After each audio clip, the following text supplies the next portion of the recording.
Everyone, welcome to way to officer. I hope you all are doing well. So मुझे पता है आप लोग की आरबीआई असिस्टेंट की प्रिपरेशन चल रही है। आप लोगों ने फॉर्म भी फिल कर दिया होगा। अब तक प्रिपरेशन भी आपकी जारी होगी कंटिन्यू। एंड आपको मेरे इस सेटअप से पता चल रहा होगा कि मैं इस टाइम घर पर हूँ, क्योंकि ये मेरा पुराना सेटअप है। अगर आप लोग मुझे पहले से फॉलो कर रहे होंगे आपको पता होगा।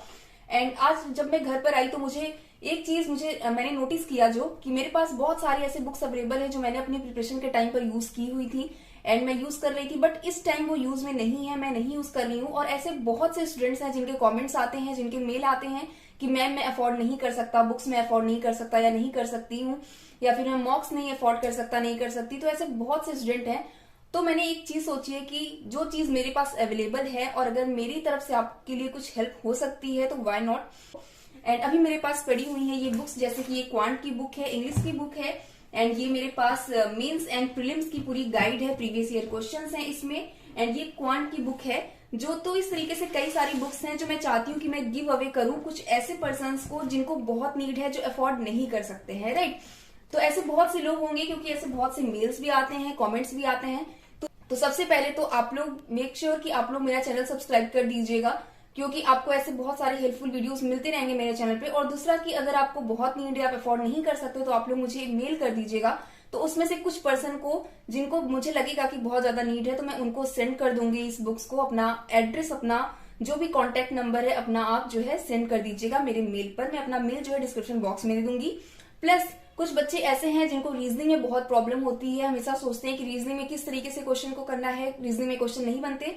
एक चीज मैं आपको बता दूं, जितने भी आपके सब्जेक्ट आते हैं बैंक में, रीजनिंग एकमात्र ऐसा सब्जेक्ट है जिसमें आप 35 आउट ऑफ 35 गेन कर सकते हो।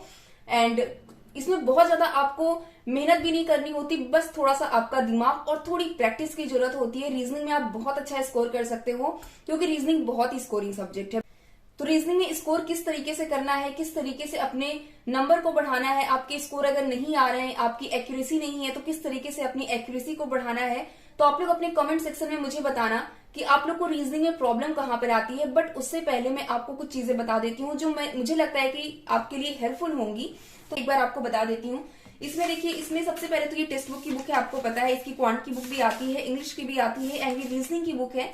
इस बुक में आपके जितने भी टॉपिक्स आने वाले हैं आपके एग्जाम में, चाहे वो बैंकिंग एग्जाम हो, चाहे वो इंश्योरेंस एग्जाम हो, जितने भी टॉपिक्स अवेलेबल होते हैं, जितने भी टॉपिक्स आते हैं, वो सारे टॉपिक इसमें इंक्लूड किए गए हैं। जैसे कि अरेंजमेंट एंड पैटर्न है, कोडिंग डिकोडिंग है, आपका मैथमेटिकल इनइक्वालिटीज है, सिलॉक्स जो कि जिसमें सबसे ज्यादा प्रॉब्लम होती है, और ये टॉपिक आता ही आता है। अगर आपने सिलॉक्स में बिल्कुल आपका कॉन्सेप्ट क्लियर है तो आपके बहुत अच्छे नंबर निकल सकते हैं। बट अगर कॉन्सेप्ट नहीं क्लियर है तो आपको आते हुए क्वेश्चन इसे गलत हो जाते हैं। तो बहुत ही ज्यादा यहाँ पर कॉन्शियस रहना पड़ता है सिलॉक्स में। और पांचवा है यहाँ पर ब्लड रिलेशन, जो आपका आता ही है। छठवां है direction distance, order and ranking, sitting arrangement, puzzle, सबसे इंपॉर्टेंट डेटा सफिशियंसी। आजकल डेटा सफिशियंसी काफी ज्यादा पूछा जा रहा है एग्जाम्स में, क्योंकि pattern day by day pattern आपका चेंज हो रहा है। हर एग्जाम में आपका पैटर्न चेंज हो रहा है। अगर आपने 2021 में आपने एग्जाम दिया होगा तो आपने ये चीज नोटिस की होगी कि आपने एसबीआई क्लर्क दिया, उसके बाद आपने आरआरबी दिया तो पैटर्न चेंज हो गया। आपने एसबीआई पीओ दिया, पैटर्न चेंज मिला। आपने आईपीएस पीओ दिया, आईपीएस क्लर्क दिया, पैटर्न चेंज मिला। तो पैटर्न आपका चेंज होता जा रहा है, बट बेसिक्स वही है। आपका जो बेसिक कॉन्सेप्ट है, क्वेश्चन को लगाने का तरीका है, वो वही है। क्वेश्चन में कुछ चीजें घुमाई जाती हैं, जहां पर आपको दिमाग लगाना होता है। अपनी प्रैक्टिस के साथ वो चीजें हम कर सकते हैं, राइट। तो यहाँ पर क्या दिया हुआ है, जैसे मान लीजिए कि अरेंजमेंट एंड पैटर्न के क्वेश्चन दिए हुए हैं। अब रीजनिंग में सबसे ज्यादा प्रॉब्लम होती है कि मैम प्रैक्टिस कहाँ से करें, क्योंकि रीजनिंग में ऐसा सब्जेक्ट है जहां पर आपको बहुत ज्यादा किसी से पढ़ने की जरूरत नहीं पड़ती है। आपकी प्रैक्टिस पर डिपेंड करता है कि आप कितनी ज्यादा प्रैक्टिस करोगे, उतनी ज्यादा आपकी रीजनिंग स्ट्रांग होती जाएगी, राइट।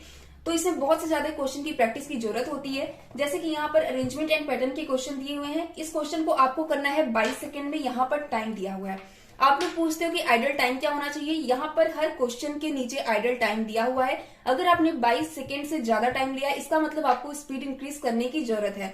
बट अगर आपने 22 सेकेंड लिया या फिर 22 सेकेंड से कम टाइम लिया, इसका मतलब आप स्पीड में प्रो हो, आपकी स्पीड काफी अच्छी है। और आपको सिर्फ और सिर्फ अपने कॉन्सेप्ट पर ध्यान देने की जरूरत है। अगर आपका कॉन्सेप्ट अच्छा है, स्ट्रांग है, तो आपकी स्पीड काफी अच्छी है। आप अपनी स्पीड बना लोगे एग्जाम्स में भी, राइट। तो ये चीजें आपकी इससे पता चलती हैं, क्योंकि स्पीड का पता होना, स्पीड का पता चलना बैंकिंग एग्जाम में बहुत ही ज्यादा इंपॉर्टेंट होता है। बैंक एग्जाम में जो चीजें हमारे लिए इंपॉर्टेंट होती हैं, सबसे पहले आपका बेसिक कॉन्सेप्ट स्ट्रांग होना चाहिए। दूसरा, आपकी एक्यूरेसी बहुत मैटर करती है। तीसरा, आपकी स्पीड बहुत मैटर करती है। इसमें से एक भी चीज अगर कम हुआ तो आप लैग कर जाओगे, बहुत से बच्चों से पीछे हो जाओगे, आपके एग्जाम्स क्वालिफाई नहीं हो पाएंगे, राइट। तो ये चीजें बहुत मैटर करती हैं। तो यहाँ से आप अपनी स्पीड बना सकते हो, अपना बेसिक कॉन्सेप्ट बना सकते हो, अपनी एक्यूरेसी भी बना सकते हो। आपको पता चलेगा कि आपके कितने क्वेश्चन सही हो रहे हैं, कितने गलत हो रहे हैं। और अगर आप यहाँ से क्वेश्चन प्रैक्टिस करने का सोच रहे हो तो यहाँ पर सबसे अच्छी चीज मुझे क्या लगती है कि आपको सॉल्यूशन और एनालिसिस काफी अच्छे से दी हुई है। आपको किसी से पूछने की जरूरत नहीं पड़ेगी कि एनालिसिस में किस तरीके से करना है, या फिर ये क्वेश्चन आपको नहीं आ रहा है तो इस क्वेश्चन को किस तरीके से हमें करना है। इसमें काफी अच्छे से शॉर्ट मेथड में दिया हुआ है। आपको कहीं से पूछने की या किसी के पास जाने की जरूरत नहीं पड़ेगी। आप यहाँ से बिल्कुल समझ सकते हैं कि इस क्वेश्चन को किस मेथड से सॉल्व किया जा सकता है। शॉर्ट मेथड क्या होगा जिसमें हम अपना टाइम बचा सके, एग्जाम में उसे अच्छे से इंप्लीमेंट करके अपने मार्क्स निकाल सके, राइट। तो ये बहुत इंपॉर्टेंट होता है। इस बुक में आपको काफी अच्छे से मिल जाएगा। अगर मैं अपनी बात करूं तो तीनों सब्जेक्ट में सबसे स्ट्रॉन्ग सब्जेक्ट जो मेरा है वो है रीजनिंग।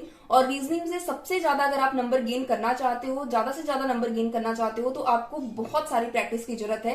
किसी से पढ़ने के लिए मत सोचो कि हाँ इनसे पढ़ ले उनसे पढ़ ले। एक दो बार चीजें पढ़ लो, लाइक सिलॉक्स पढ़ लिया, डायरेक्शन के कुछ जो रूल्स होते हैं बेसिक वो पढ़ लिया, ब्लड रिलेशन के बेसिक रूल्स पढ़ लिया कि उसको किस तरीके से डिनोट करना है, ये चीजें पढ़ ली, पजल का मेथड समझ लिया कुछ टीचर से। उसके बाद सिर्फ और सिर्फ प्रैक्टिस की जरूरत होती है। जितनी ज्यादा प्रैक्टिस होगी उतना ज्यादा आपके मार्क्स इंक्रीज होंगे, उतनी ज्यादा आपकी स्पीड बढ़ेगी, राइट। तो ये चीजें बहुत मैटर करती हैं। तो मुझे लगता है कि आपको रीजनिंग में सिर्फ और सिर्फ प्रैक्टिस करनी चाहिए। क्वांट के लिए आप बेसिक कॉन्सेप्ट पढ़ सकते हो, कई टीचर को फॉलो कर सकते हो, उनसे समझ सकते हो बार बार, क्योंकि उसमें अलग अलग तरीके के क्वेश्चंस आते हैं, हम फंस जाते हैं। बट रीजनिंग में आपको अपने खुद से सेल्फ स्टडी करने की जरूरत है, खुद से प्रैक्टिस करने की जरूरत है, जो कि अगर आप इस बुक से करोगे तो काफी अच्छा है। आप अपने मॉक से भी कर सकते हो, मॉक में बहुत सारे क्वेश्चन मिलते हैं, वहां से कर सकते हो, यहाँ से कर सकते हो। इस बुक का लिंक मैं आपको डिस्क्रिप्शन बॉक्स में दे दूंगी। अगर आप परचेस करना चाहते हो तो परचेस कर लेना। एंड एक पर्सन को मैं ये बुक भी गिव अवे कर रही हूँ। जिस पर्सन को मुझे लगेगा कि उनको ज्यादा नीड है उनको मैं ये बुक जरूर सेंड करूंगी। एंड यस, जैसा मैंने आप लोगों से कहा है कि इन सारी बुक्स में से कुछ पर्सन को मैं सिलेक्ट करूंगी जिनको ये बुक दी जाएगी। एंड आई होप आप लोग के लिए काफी हेल्पफुल होगा। अपनी प्रिपरेशन करते रहिए, रीजनिंग को स्ट्रॉन्ग करते रहिए। और आपको क्या क्या प्रॉब्लम्स आ रही हैं रीजनिंग में, स्पेशली किस तरीके की प्रॉब्लम आ रही है आपको रीजनिंग में, मुझे जरूर बताना कमेंट बॉक्स में। मैं उस पर भी एक वीडियो लेकर आऊंगी। आपकी जितनी प्रॉब्लम है, जितनी क्वेरी है, मैं उसको सॉल्व करूंगी। एंड यस, वीडियो अगर आपको अच्छा लगता है तो प्लीज लाइक करिए, शेयर करिए एंड सब्सक्राइब करिए। मिलते हैं नेक्स्ट वीडियो में एक अच्छी इन्फॉर्मेशन के साथ। तब तक अपना ख्याल रखिए, खुश रहिए, बेस्ट ऑफ लक।